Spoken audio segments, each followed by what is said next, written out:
Kulani, good afternoon to you. We've got very high inflation. We know that food prices are going up. It shows you how important it is to save, to have something tucked away for these times.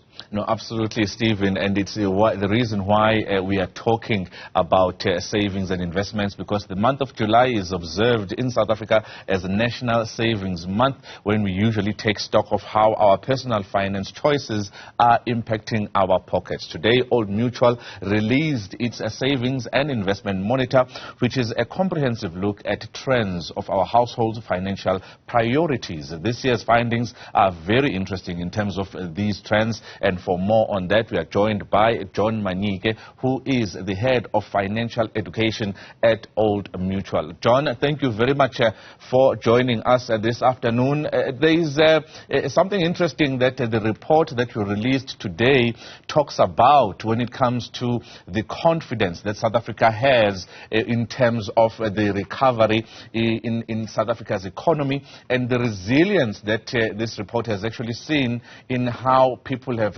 treated their finances in trying times. What are the main findings? Well, indeed, as you correctly point out, that South Africans are very, very resilient, and we are seeing about at least 1 in 4 people who believe that they are confident in their ability to make financial decisions, and we are seeing a strong correlation between people who have that confidence, to make financial decisions and the propensity to save. And of course, the same can be said with people who do not have that level of confidence in making sound financial decisions. We're also seeing about 72% of working South Africans who are generally optimistic about their financial position outlook. I mean, they believe that things will get better over the next 6 months. And I think that resilience is quite important. And the fact that there's a correlation between that level of confidence and the propensity to save, I think it just highlights the need for more financial education so people can be more confident and start saving.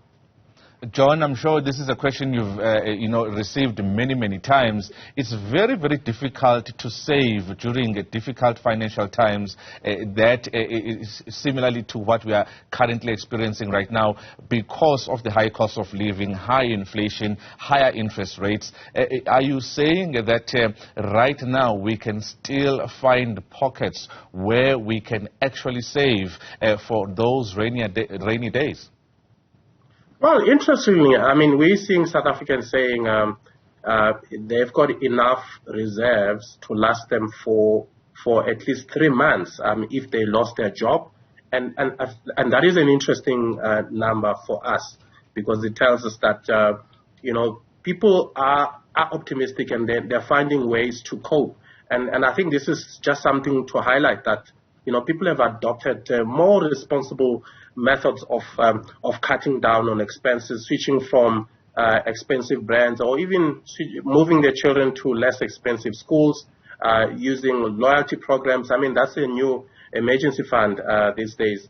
And, and I think that on its own, you can see that people have got different coping mechanisms. What is concerning, though, is that we saw a number of about 44% of people resorting to gambling, online gambling in particular, and they say to make ends meet. And of course, the concern one should have with that is that as much as people might say they're doing it to make ends meet, but if you do have access to credit, you might find yourself using a credit card or taking a loan in order to gamble. And once you get that, I mean, you get to that level where you're addicted, you run the risk of losing your valuable assets.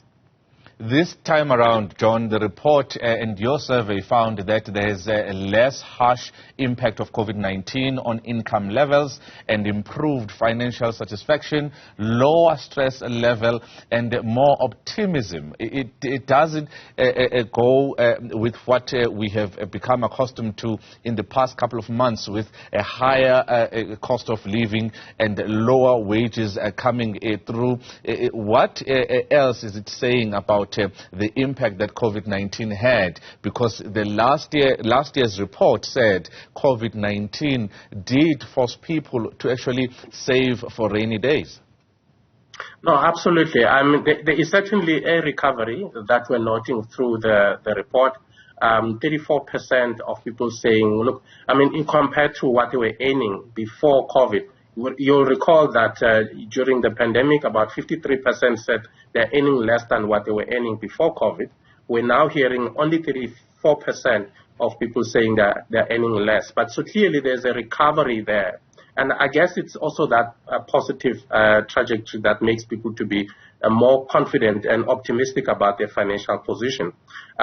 So certainly the people's income are recovering in spite of all the challenges, the financial pressures that people find themselves in, but they're certainly noting some improvements and recovery, and there's a bit of stability in terms of people's income.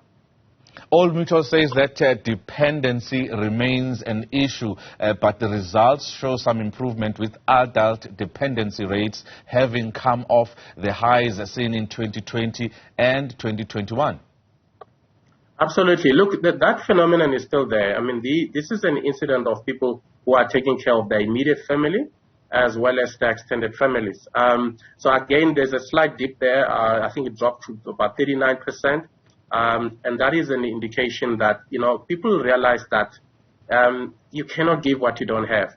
But also, what we've been advocating for as Old Mutual is to encourage people who find themselves sandwiched, who are struggling to cope with having to take care of their immediate family as well as the extended family, to say, look for ways of empowering your family to become financially independent so that you can lessen the load on yourself.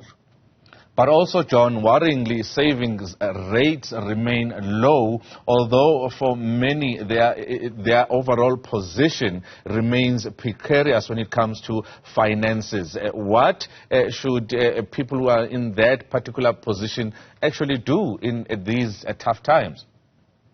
No, absolutely. Look, I think part of the reason we're seeing overall, the savings ratio is not ticking in the right direction. It's because we still have a lot of people who are investing in informal savings. We've seen a number, about 63% of black South Africans who have more than one stokvel. These are professionals that we are talking about. The fact that people are, investing in more than one stokvel points to a culture of saving. So I think that narrative that says South Africa doesn't have a culture of saving is definitely challenged by these numbers. But we also need to interrogate the reasoning behind people having more than one stokvel. I think one must appreciate the fact that some of these stokvels are actually used as a vehicle to actually borrow money, and they get charged interest of up to 50%. There may be other stokvels that are geared towards something more responsible. There are certainly stokvels that are partnering with the financial services to benefit from compound interest, because there are instruments that can be useful even if you're saving in a stokvel. But the question is that where does that money sit? Because if that money is not invested and it's not growing, so if you're keeping money at home, you can be rest assured that that money is not growing at all. What do you make of this report finding that there is a huge appetite among South Africans for perpetually, riskier investments, cryptocurrencies, which we saw actually dipping down, and in those kind of equity investments? What do you make when it comes to people taking those risks to actually make a quick buck, and what does it mean for them, because they could get burned? I think people realize that they're under enormous pressure and they're trying to make a quick buck, and they're trying to look for instruments that could change the narrative for themselves. And this is why there's such an appetite for cryptocurrency and other forms of investments. And we're not surprised why there's speculations around the possibility of the central bank now formalizing cryptocurrencies. It remains speculative at this stage. But it's certainly an area to look out for and watch out for. John Manyike is the head of financial education at Old Mutual. John, thank you very much for your time.